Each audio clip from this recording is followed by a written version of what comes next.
syafaatnya. Hakikat cinta yang sejati menurut Imam Ghazali adalah kenikmatan cinta yang berasal dari penglihatan non-fisik atau batin, yakni kenikmatan hati.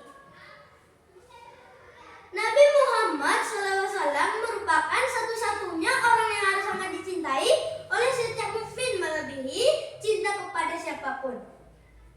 Hal ini sebagaimana tersirat dalam sebuah hadis bahwa salah seorang di antara manusia tidak akan sempurna imannya apabila tidak disertai dengan cinta kepada Nabi Muhammad SAW. Nabi SAW bersabda, "Salah seorang di antaramu tidak beriman sehingga saya lebih dicintainya olehnya daripada orang tuanya, anaknya, dan semua manusia." Hadis riwayat Bukhari.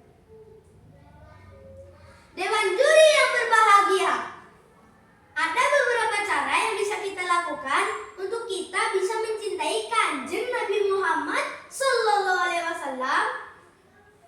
Yang pertama, kita senantiasa bersalawat kepadanya. Mengucapkan salawat kepada Nabi Muhammad dengan kita selalu bersalawat, maka kecintaan kita tentu semakin bertambah. Di samping kita mendapatkan pahala dengan sholawat, insya Allah hidup kita, hati kita akan tentram seperti hadis Nabi menjelaskan.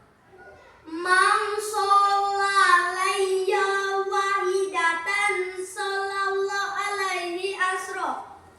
Artinya, barang siapa yang bersalawat untuk saya, maka Allah akan membalas dengan 10 rahmat.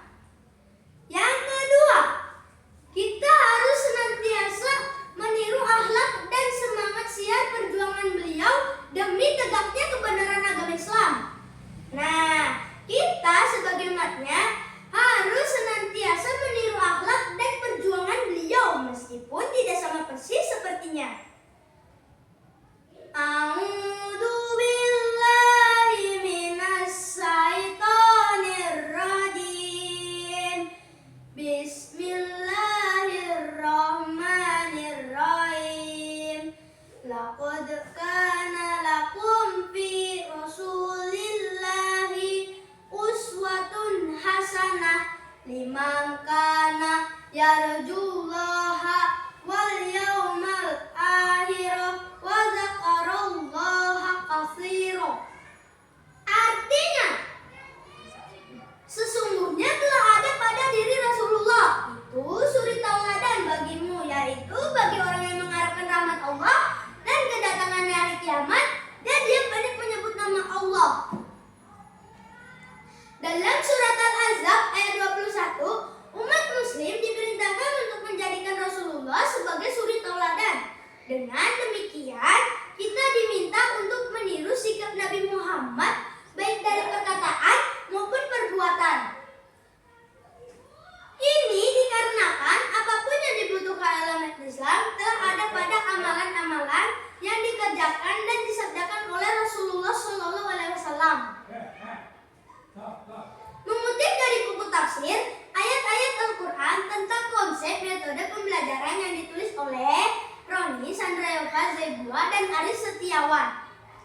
Suri tauladan yang dimaksud dalam ayat 21 terbagi atas 2 macam, yaitu 1 contoh yang baik dan yang kedua contoh yang buruk. Suri tauladan yang baik ada pada diri Rasulullah, sedangkan bersuri teladan kepada selain dia, maka itu contoh yang buruk. Pada surat Al-Ahzab ayat 21 juga disebutkan mengenai uswatun hasanah. Pada buku tasawuf akhlak tulisan Dr. Haji Abdul Rahman, arti uswatun hasanah yang dimaksud ialah suri tauladan. Pergi berlayar ke Selat Malaka, membawa bekal nasi dan ikan. Jujur bicara jauh prasangka, akhlak mulia Rasulullah tunjukkan. Ke pasar beli buah delima, segar dimakan di bawah jati. Nabi Muhammad teladan utama, uswatun hasanah terpahat di hati. Sekian yang dapat disampaikan, lebih dan kurangnya mohon dimaafkan. Wallahu muwaffiq ila aqwamit thoriq. Wassalamualaikum